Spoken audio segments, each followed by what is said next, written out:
오늘 강의 주제는요, 웰다잉이란 무엇이고 웰다잉 교육에 대한 필요성에 대한 이야기입니다. 웰다잉이 무엇이냐? 부주제가 우리가 그토록 무서워하는 이 죽음을 말하게 되면 비로소 세상, 인생이 보이기 시작한다.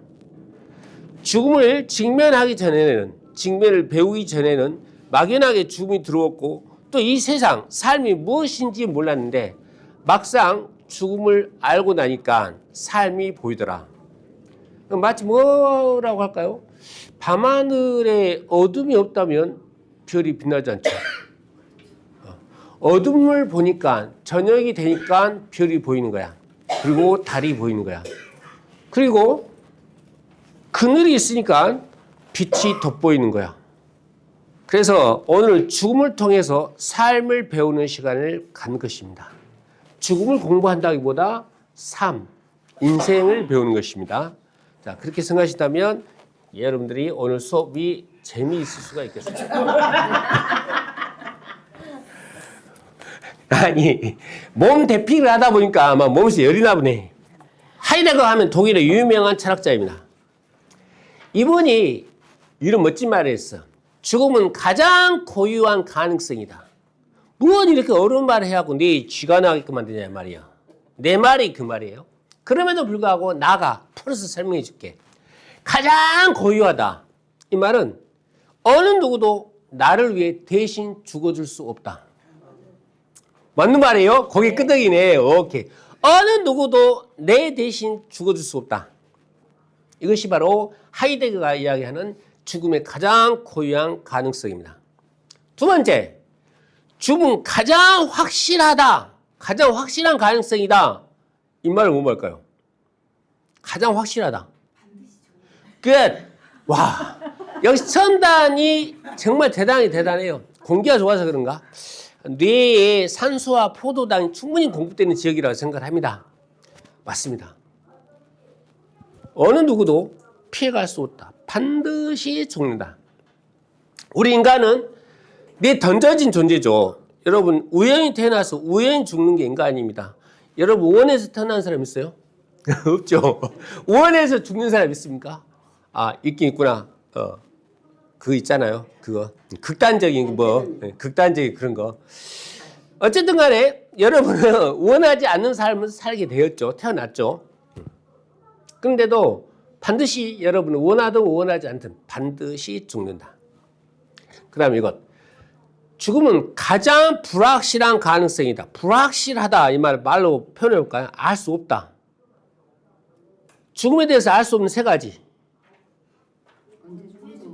그죠? 언제 죽을지 모른다. 또 어떻게 죽을지 모른다. 또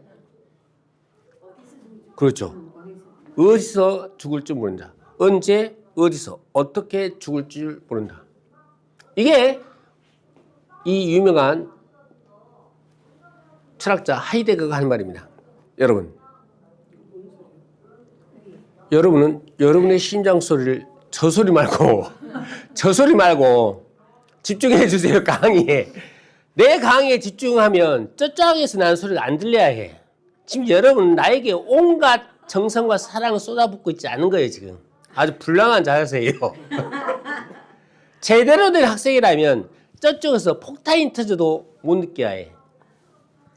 여러분. 근데 귀가 열려서 귀가 두 개. 여러분. 예. 이렇게 방해하는 세력들은 척결해야 합니다. 척결의 대상입니다. 예? 내가 웃음이 나와서 강의가 안 되네. 뭐 하려다 이렇게 됐지 지금. 뭐야, 저 뭐 하려다 이렇게 된 거야. 아, 그래. 여러분은 여러분의 심장 소리를 들은 적 있습니까? 심장 소리? 네. 심장은 왼쪽에 있어요, 오른쪽에 있어요? 왼쪽에 있죠. 여러분, 나라고 하는 존재가 심장이라고 생각할 때가 많이 있죠. 우리가 누가 죽거나 누가 속상할 때 이런 생기죠. 우리 어머니가 돌아가시면 아이고 나 죽어 하죠. 아이고 속상하죠. 그럼 때리는 것이 뭐예요? 여기 때려? 나 죽어 이래요. 나 죽어 이래요. 가슴 때리지. 여러분이 생각하고 있는 나라고 하는 존재가 여기 있다고 생각하죠. 결론은 이제 아니에요. 아님에도 불구하고 어쨌든 간에 그래서 이 자그마한 심장 소리를 들어본 적 있나요? 언제 어떻게? 두근두근 할 때. 아, 그 남편 만났을 때? 아니, 바이킹 탈 때? 예? 뭐 훔칠 때? 그죠? 가장 민감하게 반응을 보이는 게 심장이에요. 그래서 우리 사람들은 착각을 해요. 심장이 나라고. 심장이 나라고. 나 아파 죽겠어 하면 나 가슴 아파 죽겠어. 이 말은 심장이 터져보려고 그래. 심장에 무리가 있는 거야. 어쨌든 이 심장이, 여러분 이 주먹만 하죠. 이 심장이, 여러분 아직 나이가 어리니까 한 40대 50대 결혼하셨어요? 아직 안 하셨지? 요즘은 50대에도 결혼하니까 굳이 서둘러서 살 필요가 없어요. 한 10년 더 놀다가 시집 가셔요. 이만한 심장이 있는데 이 심장이 여러분 사는 한 4, 50년간 뛰어왔잖아요. 한순간도 멈추지 않고. 이게 만약 5분간만 멈춰도 여러분 죽습니다. 그죠? 자, 우리 냉장고 얼마나 오래 가죠? 한 10년 가죠?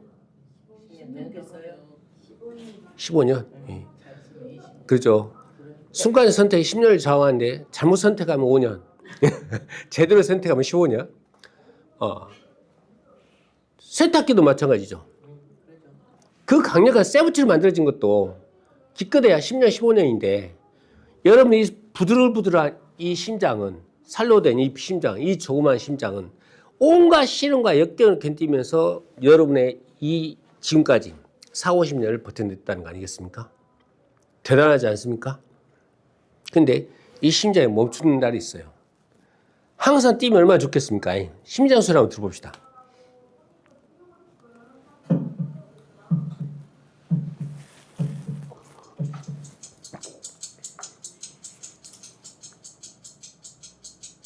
이렇게 시간이 흐르면 여러분의 심장은 멈추게 되어 있죠.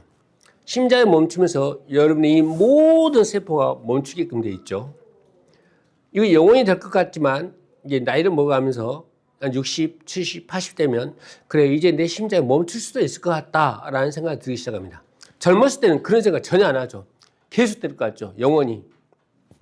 근데 이 심장의 언젠가는 멈춘다는 겁니다. 조선시대 왕들의 평균 나이가 몇 살인지 아시는 분? 자, 맞춰주세요. 45. 가장 근접한 분은 저하고 사진 찍을 수 있는 기회를 드리겠습니다. 45, 40, 50, 또 없어요? 말해. 45, 50? 40, 45, 50. 당첨되셨습니다. 우와. 가장 가까운 악수할 수 있는 기회를. 제 아내도 제 손을 한 번도 잡은 적이 없습니다. 두 손으로 잡아요. 나 놓고 싶지 않은데. 예, 47세입니다. 가장 근접한 47세. 그 유명한 진나라의 황제 진시황이 몇 살까지 살았을까요? 블로초를 찾아 세계 방방 곳곳에 이 많은 신하들을 보냈던 그 사람도 고작 50년밖에 못 살았습니다. 우리의 세종대왕 52세에 사망을 하셨습니다. 중동의 바그다드라고 하는 곳에 주인하고 하인이 살고 있었습니다. 하루는 하인이 시장에 갔어요. 바그다드 어느 곳에 있는 시장에 갔는데 거기서 죽음을 맞닥뜨려요. 그래서 깜짝 놀래가지고 주인에게 막 달려옵니다. 주인님, 큰일 났어요. 내가 장에서 죽음을 맞닥뜨리는데 죽음이 나에게 위협을 했어요. 죽음이 나를 위협을 했어요. 그러하니 도망가야겠습니다. 도망갈 수 있도록 말 한 피를 빌려주세요.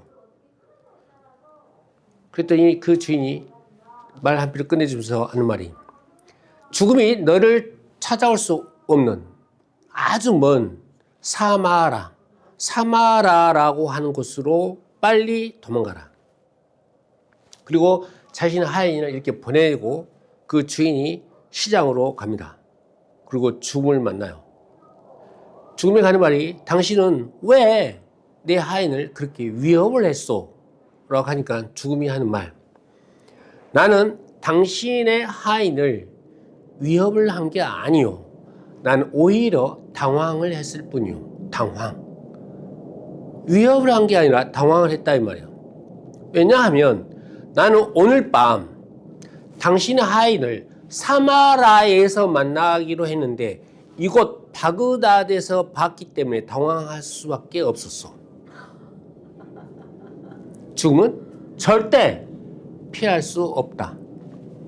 죽음의 필연성. 자, 그러면 지금까지 우리는 죽음의 유한성과 죽음의 필연성이라는 개념 두 가지를 이제 습득하셨죠. 반드시 죽는다, 유한성. 피할 수 없다, 필연성. 이 두 가지만 알아도 오늘 여러분들은 이 자리에 온 보람이 있습니다. 그래서 강의를 여기까지만 하겠습니다. 라고 하면 좋겠죠? 그럼 나 뭐 먹고 살라고? 아, 커피가 개안하네요. 우리는 집에서 왔다가 집으로 갑니다.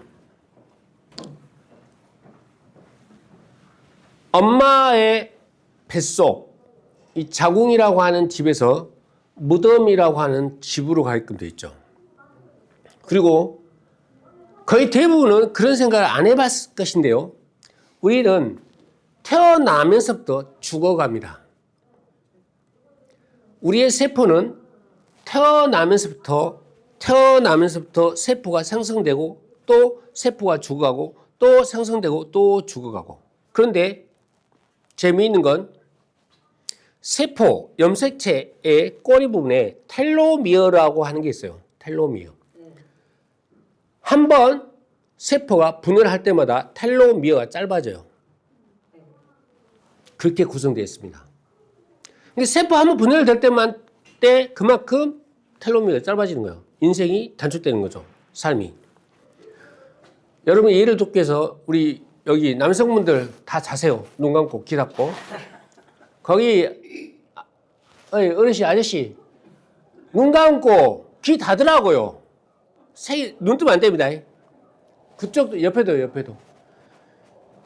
여성분들만 아는 것인데요. 여러분들은 난자가 몇 개가 있죠? 여성분들이 난자 개수. 에헤이 눈 감아요. 눈 감아. 난자 개수 몇 개요? 셀 수 없어요. 한 개. 자녀 몇 명 낳으셨어? 2명이나 한 개밖에 없는데 2명 낳았으면 이거 반칙이잖아. 여러분이 이게 달거리를 언제 몇 살부터 했죠? 그리고 언제 끝났죠? 그 개수 씌어보면 딱 500개예요. 약 500개. 500개밖에 안 돼요? 응. 진짜? 실제적으로 월경하는 거. 태어날 때는 몇만 개를 갖고 태어나요. 근데 활성화되어가지고 몸으로 배출되는 소위 우리가 말하는 월경이라고 할 수 있는 것들. 그것들은 500개예요. 약 500개입니다. 그 500개가 다 떨어지면 더 이상 우리는 생명력을 잃죠. 아이를 가질 수 없죠. 그와 마찬가지로 우리의 체세포에 있는 텔로미어의 길이도 한정되어 있다 이 말입니다. 근데 이 텔로미어가 언제부터 짧아지기 시작해요? 여기서부터 짧아져. 태어나는 순간부터. 그래가지고 이쪽 가는 순간까지. 물론 사고로 이 세상을 떠나게 될 때는 예외가 될 수 있겠죠. 그래서 우리가 100세, 200세라고 하지만 아직까지는 100세가 평균입니다. 100세 넘은 사람들이 있습니다만은 그분들 예외적인 경우이고. 그래서 이걸 한번 볼까요? 이 모래시계를 보면 죽음이란 무엇이고 삶이란 무엇인가에 대한 이해를 도와줄 수 있습니다. 이 세 가지 그림이 다 하나의 맥락을 같이 하고 있어요. 이 모래알 뚝뚝뚝 떨어지죠.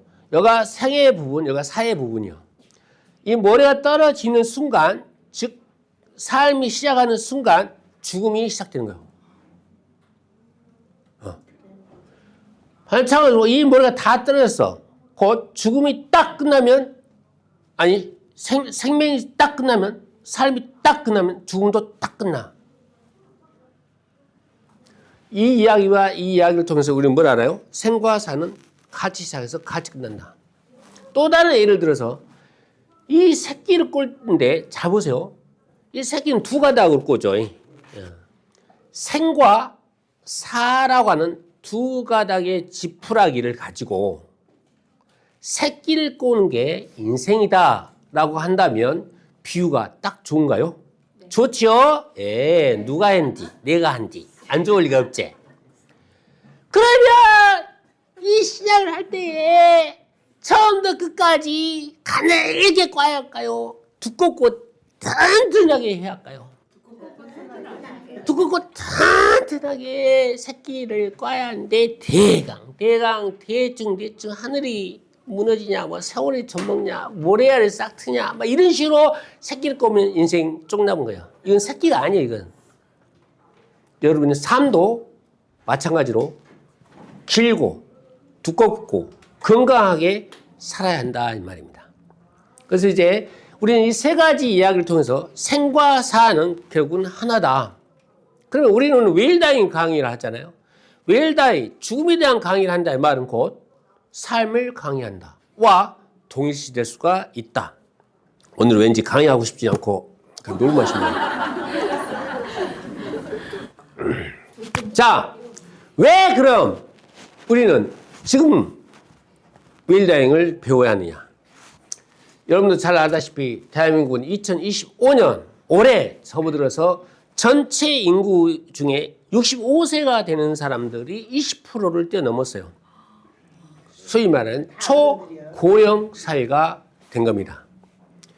그 여기도 죽겠네, 저기도 죽겠네, 여기저기 죽겠네란 말만 나와.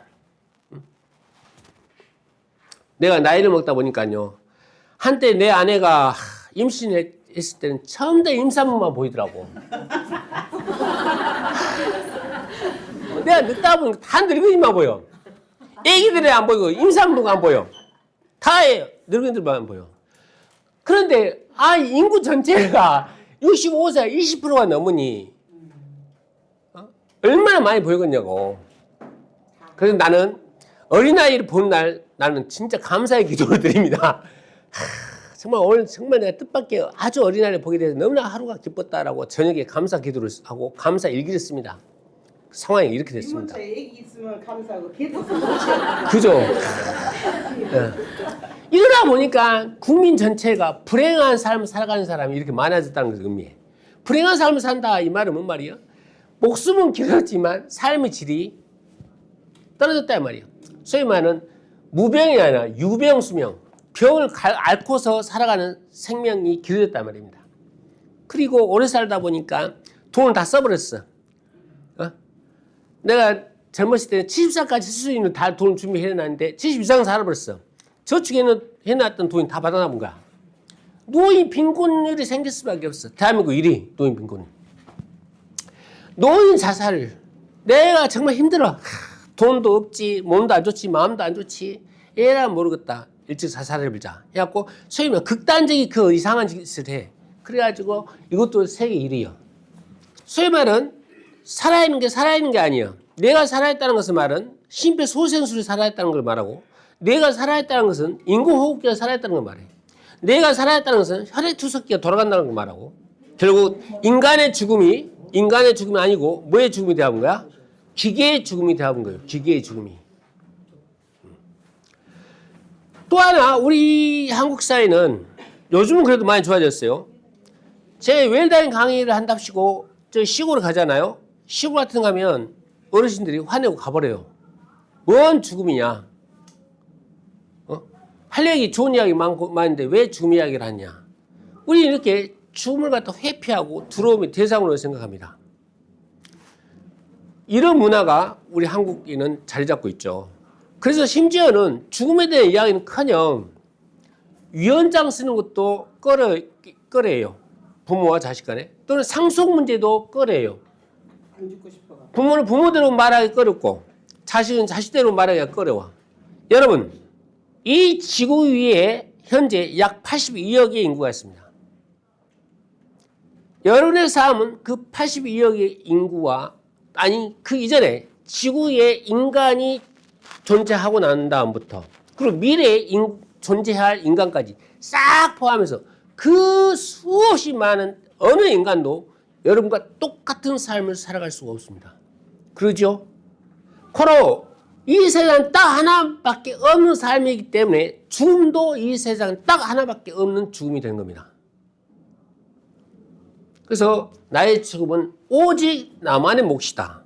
그럼에도 불구하고 사람들은 나는 죽지 않을 거야 라고 하는 착각이나 환상에 빠져 있어요. 그리고 또한 삶의 질과 연결된 죽음의 질을 잘 생각을 해야 해요.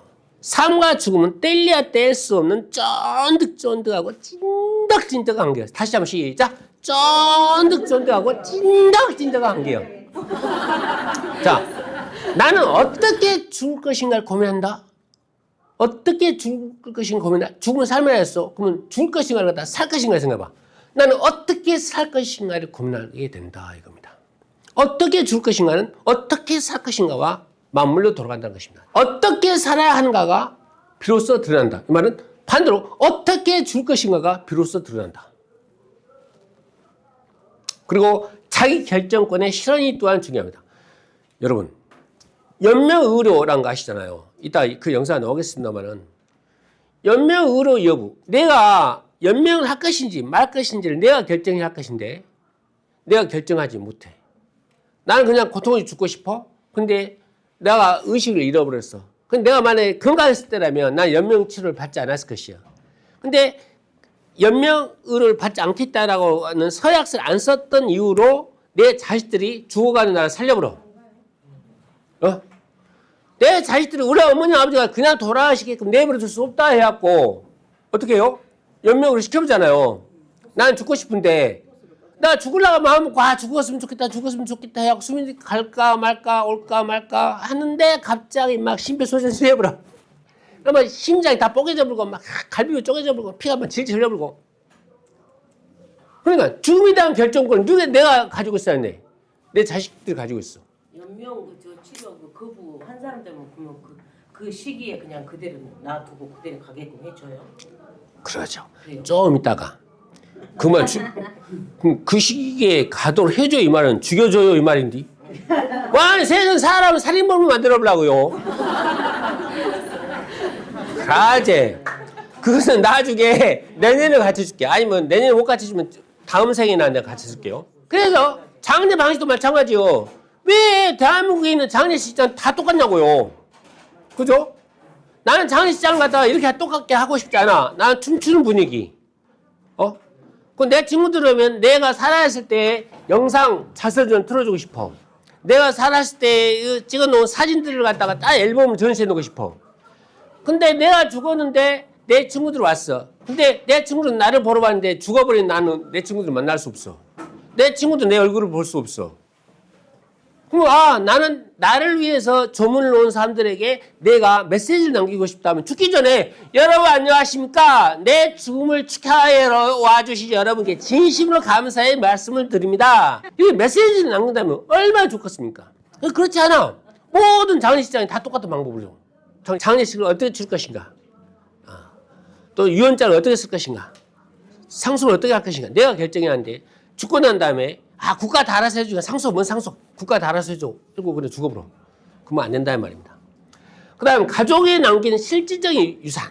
여러분, 우리가 죽음에 대해서 자전거를 배우듯이 죽음을 배우고 또는 여행을 준비하는 것처럼 죽음을 준비한다면, 즉 배우고 준비한다면 당하는 죽음이 아닌 맞이하는 죽음을 하게 되죠.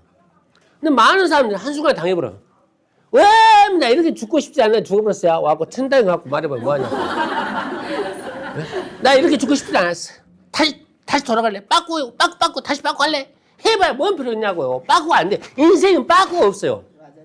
인생은 빠꾸가 없어. 오직 현재, 앞으로 미래. 그래서 여러분 당하지 않는 죽음, 즉 맞이하는 죽음을 살기 위해서는 죽음을 배우고 죽음을 준비해야 한다. 이런 말입니다. 듣지라잉? 딱딱한 그림이 하나도 안 나오네. 이런 거 공부하려면 제일 짜증나지. 그림도 나오고 뭐 만화도 나오고 막 영상도 나오고 그래야 하는데 무엇이 바뀌는가? 삶의 태도가 바뀐다.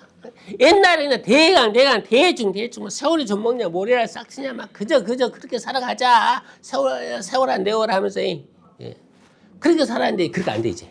뭔가 열심히 살게 돼. 그래서 남들은 안 하는 짓거리를 하게 돼. 어떤 짓거리를 해? 예를 들자면 자서전 쓰게 돼. 내 인생이란 어쨌는가 과거 지사를 딱 보면서 자서전 쓰는 작업들을 하는 거야. 또 내가 지금까지 하고 싶었던 일들 못했던 거 있잖아요. 예를 들어서 뭐 바람을 피우고 싶은데 바람을 한 번도 못 피웠다. 지금 아니면 우주 바람 피워. 사람 수술 때 피해야지. 그럼 뭐야 무덤가에서 혼자 1박 2일 뭐 하는 거 이런 것도 추억이잖아요. 혼자서 영화 보는 거 이런 것들. 또 옛날에 내가 정말 감사한 사람이 있었는데 그 사람에게 정말 감사의 표현을 하고 싶잖아요. 고마웠다 정말 이런 것도 한번 해줘야 하잖아요. 미안하다 뭐 이런 것들. 이런 것들을 적극적으로 하는 삶의 태도가 바뀐다 이 말입니다. 그러면서 예전에 가족과의 대화가 또 시작돼. 우리나라는 유교문화이다 보니까 아버지와 자식 간에 대화를 안 해요. 대화를 안 하죠. 그런데 이제 그렇게 대화를 하죠. 배우자 시간에도 평소 안 하던 짓거리를 하게 돼. 옛날에는 밥 먹을 때 조용하는데 딱 밥 먹을 때 다 떠먹어도 주고 다 가만히 보고 있어. 마누라가 왜 보고 있어? 그러면 그냥 예뻐서. 다 이런 짓거리 돼. 죽으려고 하면 별짓거리 다 해. 그래서 생명에 대한 감수성이 회복돼요. 죽음을 생각하는 것은 곧 삶을 존중하는 일이라 했죠. 삶과 죽음은 하나이기 때문에. 그래서 결국은 예전에 별 생각 없이 막 이렇게 갔죠. 근데 이제 지렁이가 혹시 다닌가 싶어서 막 피해 다니 이렇게 막. 오면 김이 있네, 오면 어쩔까? 이런 짓거리 또 하게 돼요. 에이, 분위기가 이거 아니네. 그러면 아까 웰다잉은 준비하는 거라 했죠. 뭘 준비해야 하는데, 뭘 준비해야 하는데, 이런 것도 준비하면 돼. 자기 성찰을 하기 위한 것들 쭉 인생 곡선 그리기, 자서전 쓰기, 또 사전에 준비할 것들, 사전 연명 의료 의향서, 유언장 작성 같은 거, 상속 문제 이런 것들, 자기 결정권 행사할 수 있는 것도 있죠. 장례는 어떻게 할 것인가, 무덤은 어떻게 할 것인가, 뭐 이런 것들. 그리고 또 뭡니까? 여러분들 또 다 한두 명, 특히 남성분들 뒤에 남성분 많이 계신데 그 남성분들 많이 그 있죠. 그 숨겨놓은 여자분들한테 죽을 때 한 몇 편이라도 남겨주고 죽어야 할 텐데 그러면 다 유언장에 남겨야 돼. 유언장에 여보 미안해 사실 당신 몰래 내가 50년 동안 지켜온 여자가 있는데 내가 한 달에 40만 원씩 보내줬는데 내가 죽고 나면은 이 사람 굶어 죽게 돼. 그러니까 미안하지만 좀 보태줘. 남자분들 다 공감하는 저분들이 문제야. 저분들. 이러니까 국가가 건전하지 않아. 상식과 정의가 안 통하는 사이가 되는 거야. 저런 남자들 때문에. 예? 용서할 수 없어요. 저런 왜 용서. 왜 용서가 되겠어요. 저런 남자들. 용서할 사람은 용서. 저거 용서 안 돼. 고백을 또 해야죠. 감사의 편지. 고맙다, 감사하다, 미안하다, 뭐 이런 것들. 뭐 인생 혹시는 뭐냐? 자, 이런 거예요. 예를 들자면, 이 샘플로 내가 하나 준비했는데, 태어났어. 그래갖고 초등학교 입학할 때 내가 행복, 기쁨 점수가 이게 5점 정도? 쭉 해갖고 15세 초등학교 들어갔는데 왕따를 당했어. 15세쯤. 대학을 입학했어. 이거 5점. 결혼할 때 10점. 어떤 사람은 결혼 갔다가 마이너스 10점을 잡은 사람도 있어요. 그래서 쭉 가고 이혼, 플러스 10점. 이런 식으로. 그래갖고 이런 과정 쭉 밟아보면서 자기 삶을 정리하는 도구가 되는 거야. 내 삶을 정리하는 도구. 이거 같지라. 그 다음에 이제 자서전. 자서전은 상당히 중요합니다. 나의 자서전을 한번 내가 들어줄까요? 자, 자서전에 대한 이야기를 하는데, 자, 자서전이라 뭐냐? 삶을 서사화한다. 즉, 이야기로 꾸민다. 뭘로? 입이나 말이나 글로. 그래서 흩어진 사건들을 하나의 이야기로 엮은다 이 말입니다. 하나의 이야기로. 이게 자서전이 의미죠. 그래서 우리가 이제 여기에 여러분들에게 좀 감동 있고 감명 깊은 강의를 하기 위해서 내가 정말 준비한 게 있습니다. 여러분을 만나기 위해서 간밤에 무쇠리가 그리도 내리고 소쩍새 울고 저는 잠을 못 잤나 봅니다. 우리나라 이 고은 말 많은 시인이죠. 그럼에도 불구하고 고은의 시 중에 그 꽃이라고 하는 시가 있습니다. 한번 같이 읽어볼까요? 내려올 때 보았네 올라갈 때 못 본 그 꽃. Baby one more time. 내려올 때 보았네 올라갈 때 못 본 그 꽃. 가슴이 빡빡 와닿죠 그냥. 이 올라갈 때는 앞만 보고 올라가고 발등만 보고 올라가느라고 옆 좌우를 안 봐. 가끔 뒤를 봐. 야 오고 있냐? 이러려고 뒤를 돌려봐. 좌우를 안 살펴. 근데 정상에 올라갔다 내려오다 보니까는 엄마 올라갈 때 못 본 꽃들이 있네. 그죠? 다람쥐도 보이네. 무등산에 사수은지에 있는 뭐죠? 수달도 보이네. 아, 여기 보니까 아까 올라갈 때는 못 봤는데 갑자기 갈대도 보이고 철쭉국도 보이네. 그렇게 되는 겁니다. 그러니까 우리는 이 지점에 올라가는 걸 목적으로 하지만 이게 과연 정상일까? 인생을 비유하자면 이게 이 자리에 오는 게 정상일까? 이 자리에 오는 것, 성공하는 것이 우리의 삶의 목표일까? 어떻게 생각하면 우리의 정상, 우리의 성공은 이 내려오는 어느 지점에 있을 수도 있다.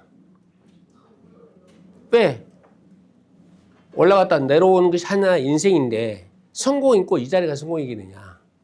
진정한 성공은 이 내려오는 어느 시점에서 결정될 수도 있다는 것입니다. 묘비명이 무엇이라고 쓸 수 있느냐에 따라서.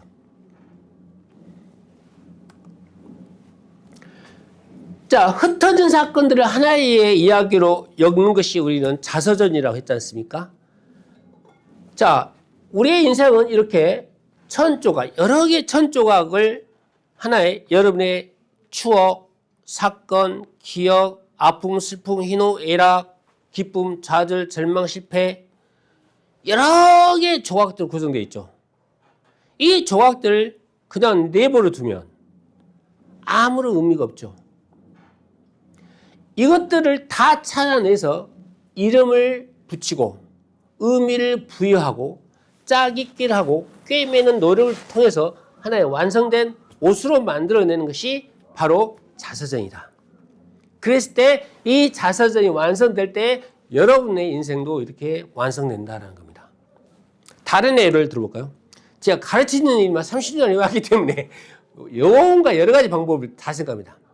우리는 매수, 매 초, 매 순간, 매 초마다 끊임없이 생각을 합니다. 끊임없이 생각을 해요. 그 여러분 세포도 끊임없이 변해요. 그냥 멈춰있는 순간은 단 한순간도 없어. 그러다 보니까 여러분이 느끼는 감정, 경험, 사건 이런 모든 것들은 이 세상 널려있는 먼지와도 똑같아요. 요거 만들려면 어떻게 만들어요? 수많은 먼지들을 갖다가 빚져서 색칠하고 뜨거운 불에다가 구워야겠죠. 그렇게 만들어진 게 요 그릇입니다. 이게 자서전을 쓰는 겁니다. 여러분은 수없이 많은 여러분의 인생은 돌멩이들이었습니다.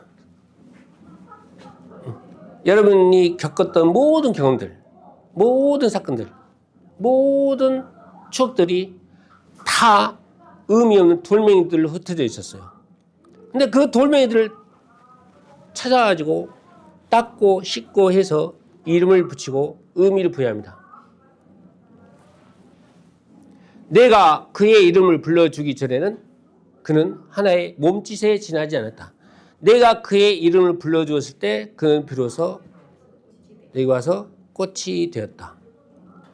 여러분의 삶들, 그 널려있는 돌멩이들에게 이름을 붙이지 않고 의미를 부여하지 않으면 여러분의 인생은 가치가 없는 돌멩이에 불과한 겁니다. 그것들을 끄집어내서 닦고 씻고 해서 하나의 목걸이를 만든 순간 보석 목걸이가 된 겁니다. 돌멩이를 그냥 돌멩이 둘 것인가 아니면 정성을 다해서 보석으로 만들 것인가, 그것도 하나의 이야기로 엮어서 목걸이로 만들 수 있냐 없냐, 만들 것인가 말 것인가, 이게 바로 여러분들이 해야 할 일입니다. 그게 이름하여 자서전입니다. 이 자서전을 저는 엄청나게 중요하게 생각하는 것이 뭐냐면 나의 삶을 돌이켜보면서 앞으로 어떻게 살 것인가를 갖다가 가르쳐주는 하나의 나침반과 같은 역할을 하거든요. 그래서 저는 이 강의를 할 때 여기에 대한 많은 비중을 줍니다. 저의 자서전을 이제 소개할 건데요.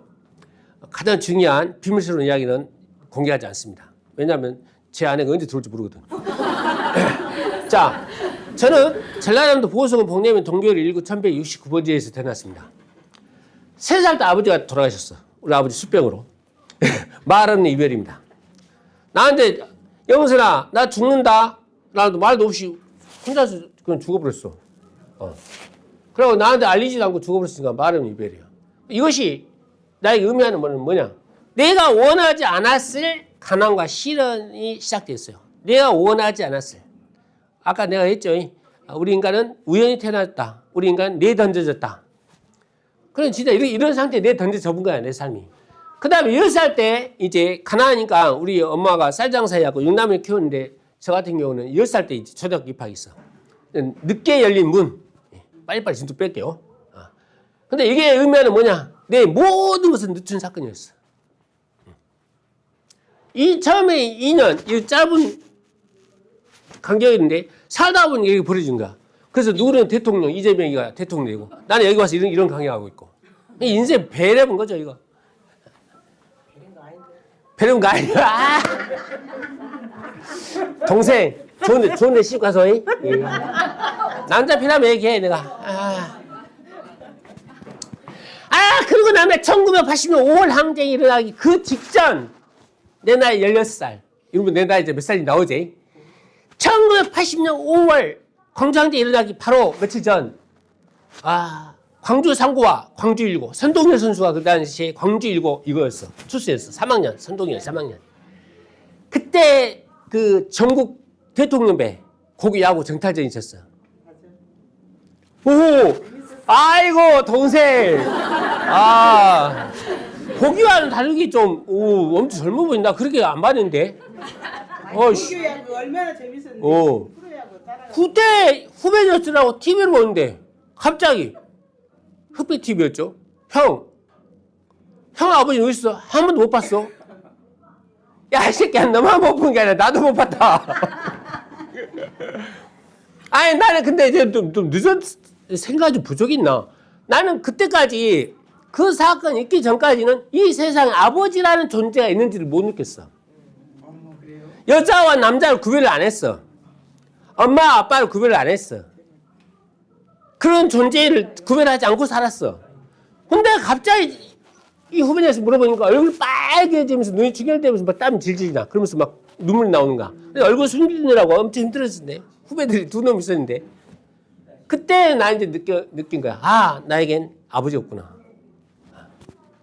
그래서 그때부터 내가 존재와 부재에 대한 철학적인 사유를 하기 시작합니다. 그래서 동네에 있는 돌멩이들을 집안에 가져옵니다. 그리고 돌을 닦습니다. 돌을 씻습니다. 돌을 닦고 돌을 쌓고 그래도 무엇인가? 나는 어디서 왔다 어디로 가는가? 나라는 존재는 무엇인가? 나는 왜 태어나는가? 이 답을 못 찾았어. 그래서 제가 출가를 결심합니다. 출가. 새벽 출가. 출가를 무려 2번이나 했는데 실패를 하게 됩니다. 실패. 가출로 끝나버립니다. 그래서 이제 학을 포기하고 가출, 공단, 구로공단, 대림동. 그래서 이제 내가 이제 거리에서 공부를 하기 시작합니다. 자전거 짐발에다 뒤에 인형 싣고 빡세게 올라가면서 막 땀 뻘뻘 흘리면서. 그리고 난 다음에 제가 이놈의 공동의생활을 하는 게 쉽지가 않아. 잠을 자고 있으면 한 20명, 30명씩 이게 한 방에 잠을 자거든요. 꼭 밤 10시, 12시 되면 그 방에서 이거 된 놈들이 와갖고 꼭 소주를 끼고 쫙 깨워. 다 일어나, 새끼들아. 내가 쉽게 안 하는데 네가 감히 잡으러야. 왜 이런 것을 한두 번 겪은 게 아니야. 내 삶이 파괴되어버려. 그래서 안 되겠다. 이런 삶을 살면 안 된다. 이거 인간으로 살아갈 일이 못 된다. 이렇게 해서는 안 된다. 그래갖고 공부를 시작합니다. 그래갖고 검정고시를 봅니다. 많은 사람들이 왜 검정고시를 봤냐라고 질문을 합니다. 당연하죠. 백지고시가 없거든요. 백지고시가 있었으면 백지고시를 봤을 것인데 아무도 안 웃었다. 웃으라고 한 말인데 아무도 안 웃어. 좀 웃어요. 이거 웃어야 한다니까요. 백지고시를 보고 싶은데 백지고시가 없어. 할 수 없이 검정고시를 봤어요. 그래갖고 내가 28살에 그 이름도 유명한 전남대학교 92학번입니다. 영어 영문학과 들어갔습니다. 영어 영문학과.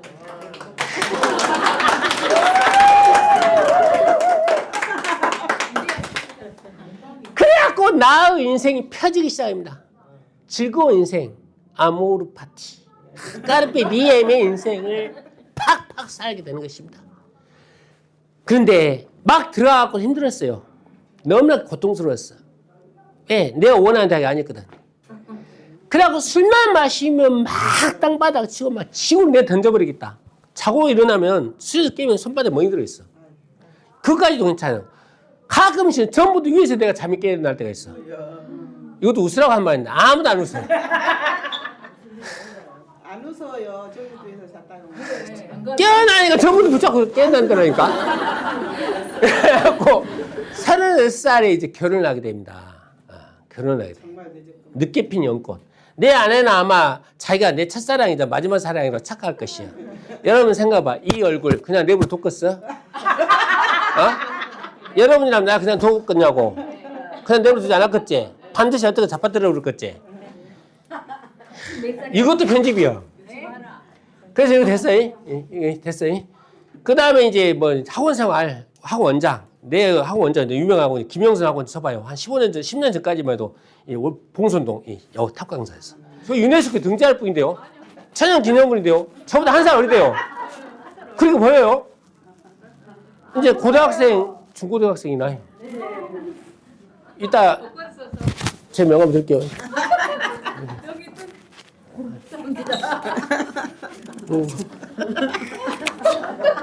다 줘요. 한 사람만. 없어요. 이거 없어요. 뒤에 남자들은 포기하고 거기까지 갈 거 없어. 사진도 멋있네요. 멋있게 나와요. 그래야지. 나 사진 작가이니까 다 뽀삽이야. 인생은 어차피 뽀삽이야.